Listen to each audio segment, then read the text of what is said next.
Général Henri Bintéja, bonjour. Bonjour monsieur. Vous avez été pendant 7 ans au cœur du pouvoir en France. Vous avez été chef d'état-major particulier de Jacques Chirac, président de la République, et vous avez suivi François Mitterrand à l'Élysée pendant les 2 dernières années de son second mandat, au moment où il était très malade. Vous le racontez dans Les Ors de la République, souvenir de 7 ans à l'Élysée chez Perrin. C'est absolument fascinant. C'est une sorte de cour, l'Élysée. L'Élysée, je crois que le pouvoir à ce niveau, compte tenu du rôle central que joue en France le président de la République, depuis l'élection au suffrage universel, le pouvoir crée la cour, presque inévitablement. Alors la cour était naturellement beaucoup plus formalisée, beaucoup plus palpable, sensible du temps de François Mitterrand que du temps de Jacques Chirac. Mais même autour de Jacques Chirac, malgré le désir qu'il avait de l'éviter, Oui. Ce phénomène existait, parce que tous les conseillers autour du président de la République, inévitablement, cherchent à devenir celui que le président aime, celui que Oui. le président apprécie plus que les autres, etc. Donc du coup, ce phénomène de cour est quasiment impossible à éviter. Oui, alors vous décrivez ce petit monde. On n'est pas à Versailles, on est à l'Élysée, mais c'est pas très loin. Et comment, eh bien, ça se passe? C'est-à-dire les réunions, le salon Murat, vous allez vous installer dans ce beau salon Murat. Comment on vous demande de placer tel ou tel? Comment certains deviennent importants ou ne le sont plus? Alors tout ça évidemment est assez complexe. La règle est fixée par le protocole. Le protocole de la République, qui est dirigé par un diplomate, est chargé de définir la place de chacun, la place formelle autour des tables. Quelquefois, dans certaines circonstances, quand le président veut que ce soit informel, comme je l'ai vécu une fois à Rambouillet avec François Mitterrand, il n'y a pas de place. Le protocole n'intervient pas. Et à ce moment-là, commence le balai pour essayer de se trouver à la table du président, bien évidemment. De la même manière, quand le président part quelque part pour un voyage organisé, il y a toujours une place à côté de lui dans la voiture. Et donc, entre tous les conseillers, c'est une bataille pour essayer de se faire remarquer par le président au dernier moment, pour que le président vous fasse signe et que vous puissiez s'asseoir à côté de lui, etc. Alors, donc il y a des règles, mais il y a aussi tout un jeu dans les interstices. Oui, oui. Pour rentrer dans le détail, François Mitterrand est malade les 2 dernières années. Et vous dites d'ailleurs dans ce livre, il y a une vacance du pouvoir. Il souffre terriblement. On comprend qu'il ne peut plus exercer ses fonctions réellement, mon général. La vacance du pouvoir que j'évoque n'est intervenue qu'à la fin, tout à fait à la fin. Je veux dire, il a tenu régulièrement des conseils de défense à l'Élysée, je dirais jusqu'au mois de février de 1995, c'est-à-dire en réalité 3 mois avant la fin. Et là, dans ces 3 derniers mois, il était tellement malade, tellement souffrant, qu'il avait quitté son logement au Quai Branly, qui s'était installé dans l'appartement du président à l'Élysée. Oui. Qu'il ne quittait quasiment plus. Qui ne quittait plus que pour les obligations officielles. Parce qu'il continuait quand même toujours à assumer ses obligations officielles. C'est-à-dire réception de chefs d'État étrangers, voyage dans les sommets internationaux. Il a fait un voyage à Berlin très peu de temps avant la fin. Il le faisait dopé par les médicaments, par ses médecins. Mais il tenait quand même encore sa fonction. Par contre, au jour le jour, les notes qu'on lui envoyait sur les situations, moi je parle en tant que militaire, les situations sur le théâtre d'opération, etc., nous revenaient sans annotation de sa part. Oui. Et c'était simplement par Anne Lauvergeon, à l'époque, qui lui apportait les notes, à qui il répondait en quelques mots, qu'on savait comment il réagissait. Donc ça devenait, effectivement, on avait le sentiment d'une certaine vacance du pouvoir, d'autant que c'était déjà le début de la campagne présidentielle, et que Édouard Balladur étant candidat, à Matignon, on décrochait aussi des affaires d'État. Et dans cette période-là, finalement, ce qui a fonctionné, j'allais dire, c'est l'administration de l'État, oui, qui a continué à jouer son rôle. Alors, vous parliez de l'appartement de Quai Branly, où est logée Madame Pinjot et sa fille. Et au-dessus, il y a Monsieur Grossouvre. Vous dites d'ailleurs un appartement pas très joyeux, pas très gai. L'appartement de François Mitterrand, non. J'ai eu l'occasion d'y aller après, mais on n'avait pas encore changé les meubles. C'était évidemment suffisamment confortable, bien sûr, mais il était dans une petite chambre sans rien, si je puis dire. C'était vraiment modeste. Ça ne correspondait pas du tout à l'idée du monarque républicain qu'on se faisait de François Mitterrand. Donc, si vous voulez, c'était pas un homme, je crois, attaché, comment dirais-je, je dis pas aux choses matérielles parce qu'il était un très bon vivant par ailleurs, hein, mais attaché à ce qu'en toutes circonstances, la pompe de Versailles lui soit appliquée. Là, je pense que dans ce nid qu'il avait au Quai Branly, avec Anne Pinjot et avec Mazarine, en fait, il retrouvait simplement la vie d'un Français moyen et qui s'accommodait finalement de conditions relativement modestes. Oui, il dit, en parlant de Jacques Chirac, c'est son tour, évidemment, contre Édouard Balladur. Jacques Chirac est élu et il vous choisit. Il vous choisit comme donc chef de son état-major particulier. Donc vous l'accompagnez partout, j'allais presque même dire avec la valise de la force de frappe, hein, avec vous.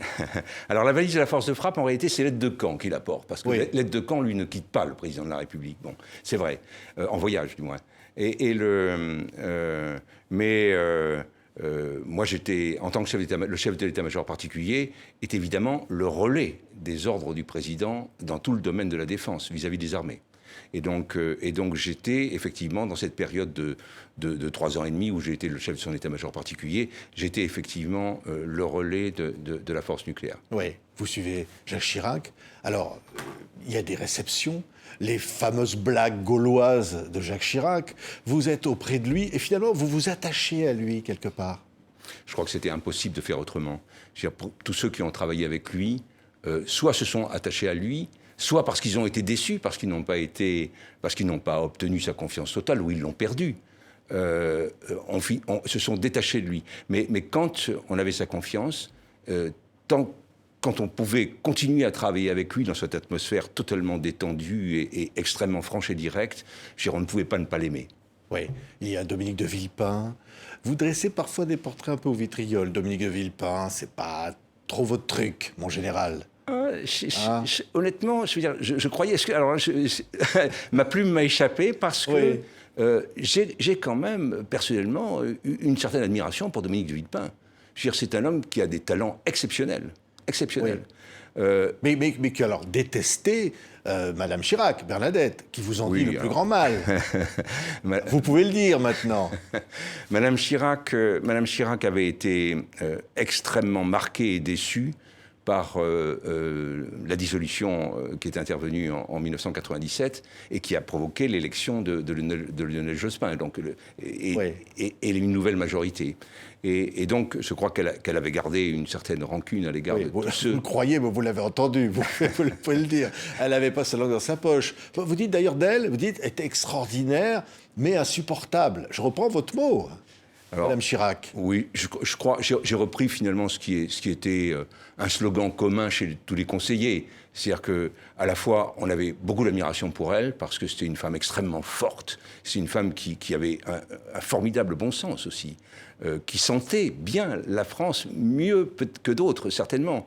Et à côté de ça, je veux dire, elle avait un caractère quand même assez difficile. Et moi, j'en ai jamais souffert, personnellement. Mais il y en a d'autres qui ont dû affronter ces colères, et c'était pas toujours facile. Voilà, alors, vous dites de Jacques Chirac.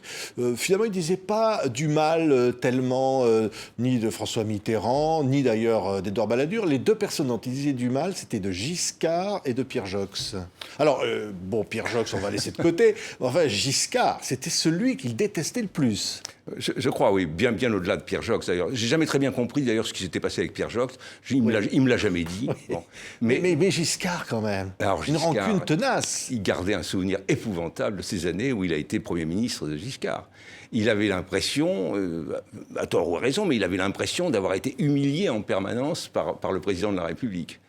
Je crois que Valéry Giscard d'Estaing n'avait pas beaucoup d'estime pour lui.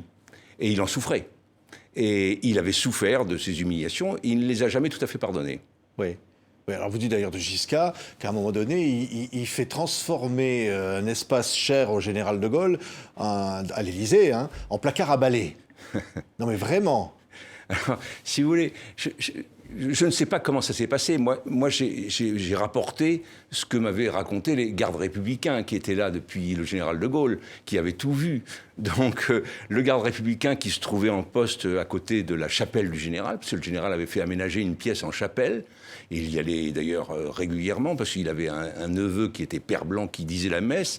Et cette chapelle, Pompidou n'y a pas touché. Il a ignoré la chapelle pendant le temps où il a été président. Et puis Valéry Giscard d'Estaing, quand il est arrivé, a fait le tour un peu dans l'Élysée pour tout réorganiser, parce qu'il était très soucieux de l'organisation. Et puis il a jugé que la chapelle était inutile, ou en tout cas, lui n'y voyait pas d'intérêt personnel.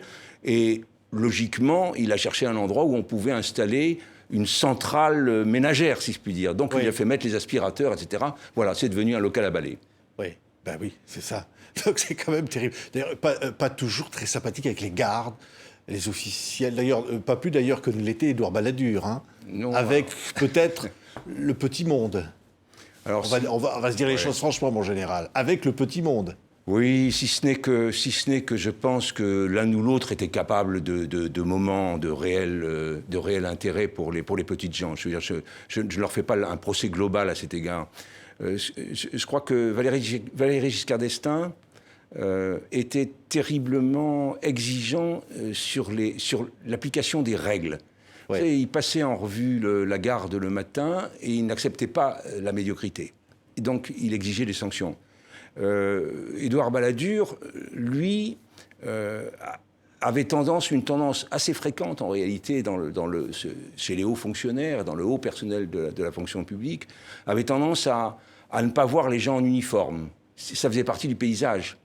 Ce qui fait que, comme il ne les voyait pas, je veux dire, nécessairement, d'une manière ou d'une autre, il les ignorait. C'est évidemment pas le cas de Jacques Chirac, qui était extrêmement... qui aimait les militaires, il faut être honnête. Bon. Il préférait d'ailleurs les militaires de la base aux généraux. Il était très chaleureux, il s'inquiétait de la santé de chacun. Ouais. Sincère, sur ce plan-là. Très sincère. Hein très. Parce qu'il pouvait faire un détour pour aller saluer un militaire en faction, et je crois que c'est Charles Pasqua qui vous a glissé à l'oreille, une voix est toujours une voix. Oui, Pasqua m'a dit ça, mais Pasqua pouvait être perfide. C'était pas forcément désintéressé. C'était pas forcément désintéressé. Mais je veux dire, il y a quand même des cas dans lesquels j'ai vu qu'il était réellement, facilement touché par le malheur des gens.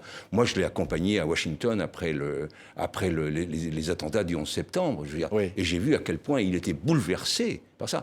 Je l'ai accompagné aussi aux obsèques des morts de Karachi, après l'attentat de Karachi. Je veux dire, quand il a rencontré les familles, mais il avait les larmes aux yeux. Je veux dire, il était extrêmement touché.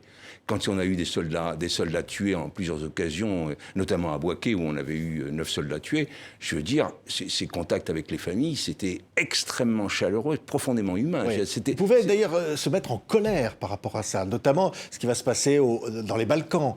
Et alors cette guerre terrible. Oui, bien sûr. Il prend part aux choses, et notamment à la politique internationale, d'une manière très forte, Jacques Chirac. Très forte et très forte et très personnelle. On l'a accusé quelquefois de ne pas avoir de conviction. Moi, j'ai pu constater que dans le domaine des affaires étrangères et dans le domaine de la défense, il avait des convictions très profondes. Très profondes. Comme François Mitterrand, d'ailleurs. Oui. Le Rwanda. Alors, vous étiez là, vous avez vécu ce drame. Et les accusations qu'on porte encore contre la France dans ce génocide. Oui. Et vous répondez une nouvelle fois dans ce livre. Oui, parce que... cette affaire du Rwanda, moi je l'ai vécue évidemment intensément. J'étais à l'Élysée à l'époque, j'étais adjoint du chef d'état-major particulier de François Mitterrand. Et je veux dire, nous l'avons vécu, nous, d'abord comme une horreur, parce que c'était effectivement une horreur. Mais nous l'avons vécu, nous, comme surtout la fin du rêve que nous avions de régler une fois pour toutes cette question. Or, on avait tout fait, honnêtement, essayé de tout faire pour que ça puisse se régler, pour que la minorité Tutsi puisse être mieux intégrée par la majorité Hutu, pour que les combattants qui s'opposaient au président Habyarimana soient intégrés à l'ensemble de l'administration et des armées. Les accords d'Arusha ont été portés à bout de bras par François Mitterrand. Je veux dire, et l'attentat contre Habyarimana a tout fait exploser. Tout. Oui. Dans l'horreur, dans la tragédie, mais tout fait exploser. Et donc, si vous voulez, l'accusation d'être responsable, comme on l'a dit, du génocide, ou complice, était pour nous impensable, inimaginable. Oui. Inimaginable. Pour nous, c'était inimaginable. Et c'était intolérable. Oui. Et ça reste intolérable. Alors on nous a dit après, oui, mais les accords d'Arusha étaient inapplicables, donc ça ne servait à rien, donc c'était... Mais c'est pas du tout comme ça que nous avons vécu, je peux vous le dire, de l'intérieur, Oui. pas du tout, pas du tout. Et au contraire, le président Mitterrand mettait une pression extrêmement forte sur le président Habyarimana pour que ces accords soient effectivement mis en œuvre. Oui, vous allez vivre la crise irakienne, vous allez vivre la crise en Côte d'Ivoire, intervention en Côte d'Ivoire, beaucoup d'événements. Et ce livre raconte tout cela, mon général, de manière très, très personnelle. Et au fond, il y a des instants comme celui où Jacques Chirac vient, au moment de le quitter définitivement, vient vous parler à l'oreille. Oui, je dois dire, c'est probablement le moment le plus touchant pour moi de ces 7 ans, parce que le président Chirac était un homme très pudique. Je veux dire, ça n'empêche pas de raconter des gauloiseries, comme vous disiez tout à l'heure, mais très pudique sur ses sentiments personnels. Et là, le dernier moment, je veux dire, quand j'allais partir, il m'a attrapé par le bras, parce qu'il était très tactile, il m'a attrapé par le bras, et il m'a dit, tout bas, il m'a dit « J'ai de la peine à vous voir partir ». Et je dois dire que j'ai été extrêmement touché, parce que je ne m'y attendais absolument pas. Je veux dire, j'étais certainement pas le premier à qui il le disait, bien sûr, mais je veux dire, c'était pas... Ça lui demandait un effort. Je veux dire, il fallait forcer un peu sa pudeur pour dire quelque chose comme ça. Et évidemment, pour moi, ça récompensait, je veux dire, tous les efforts que j'avais faits pour remplir ma mission. J'avais l'impression, ce jour-là, j'ai eu l'impression qu'effectivement, j'avais rempli cette mission. Oui, oui. Parfois, la solitude du pouvoir, vous l'avez ressenti chez ces grands monstres politiques comme Chirac, quand il est confronté, notamment très tôt dans son mandat, à une défiance populaire, à des manifestations, et que finalement, le sentiment parfois de perdre ce contact avec la France. Oui, alors évidemment, comme mon domaine était quand même limité aux questions de défense, aux questions militaires, aux opérations, etc., j'ai pas participé à tous ces réunions, à tous ces échanges qu'il avait inventés. Vous savez, contrairement à François Mitterrand, Jacques Chirac aimait bien les réunions. Il aimait ces discussions. Il voyait beaucoup de monde, il écoutait beaucoup de monde. Il n'était pas donneur de leçons. Donc, je pense que ce sentiment de solitude, il l'avait certainement le soir, quand les lumières s'éteignaient et qu'il devait... non pas décider, parce qu'il n'avait pas de peine à décider. Pas plus d'ailleurs que François Mitterrand. Contrairement à ce qu'on a dit souvent. Je veux dire, quand les choses étaient urgentes et François Mitterrand tranchait. Mais Chirac, jamais je ne l'ai vu hésiter le moins du monde. Donc cette solitude dont vous parlez, je suis convaincu qu'il l'a effectivement ressentie, mais je pense qu'il l'a ressenti le soir, quand il était seul. Oui. Parfois, il y a la sonnette, hein, l'escalier à l'Élysée annonce l'arrivée du président de la République. Je parlais de la cour. Et là, chacun se met en rang. Il y a ça. Et vous dites d'ailleurs dans le livre, en riant, vous dites on se croirait dans un film de Tex Avery. Ça ressemble à ça, la vie à l'Élysée. Oui. L'expression n'est pas de moi, d'ailleurs, elle est de Laura Adler. Alors, ça ressemble à ça, mais c'était quand même différent entre Mitterrand et Chirac. Je veux dire, Mitterrand avait avant tout besoin d'être admiré par son entourage. Jacques Chirac, lui, avait besoin d'être aimé. C'était donc des cours différentes. C'était une cour très empressée autour de François Mitterrand, avec beaucoup de jeux et d'habileté. Autour de Jacques Chirac, il fallait pas trop faire montre d'habileté, il n'aimait pas ça.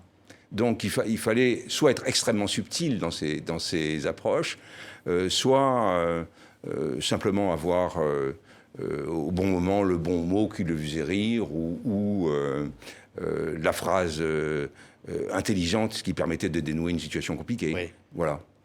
Et les grands moments de crise, encore un mot là-dessus. Vous êtes à l'Élysée pratiquement lorsque François de Grossouvre se suicide, un proche conseiller de François Mitterrand qui se tire une balle dans son bureau à l'Élysée. Comment l'Élysée vit un moment comme ça ? Oh, ça a été un moment d'émotion. Un moment d'émotion, bien sûr, pour tous, et d'interrogation. Mais pour être tout à fait honnête, je veux dire, François de Grossouvre n'était pas le plus aimé des conseillers du président parce qu'il avait un caractère extrêmement difficile, qui s'était aggravé avec la perte de confiance du président, dont tout le monde savait qu'elle était réelle. Cet homme-là qui avait été, dans les premiers temps, le conseiller de François Mitterrand pour toutes les questions de renseignement, n'était plus chargé, quand je suis arrivé là-bas, n'était plus chargé que des chasses présidentielles. Je veux dire qu'il n'était pas la préoccupation numéro 1 de François Mitterrand. Je veux dire, donc il y avait eu cette lente dégringolade qui avait mis déjà François de Grossouvre un peu à part à l'intérieur de lui. Ça conduit à son suicide. Vous êtes persuadé qu'il s'est bien suicidé? Moi, je suis totalement persuadé qu'il s'est suicidé. Ce n'était pas moi qui étais de permanence ce soir-là, mais je veux dire, c'était un de mes amis qui m'a raconté ça dès le lendemain, je veux dire, sans aucune hésitation.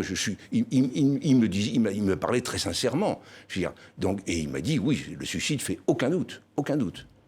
Vous savez, quand on a été fasciné par le roi Soleil, et quand on a perdu sa confiance, qu'on est mis à l'écart, je veux dire, chez certaines personnalités, c'est dramatique, ça peut entraîner des dépressions très profondes. Oui. Mais il y a l'Élysée.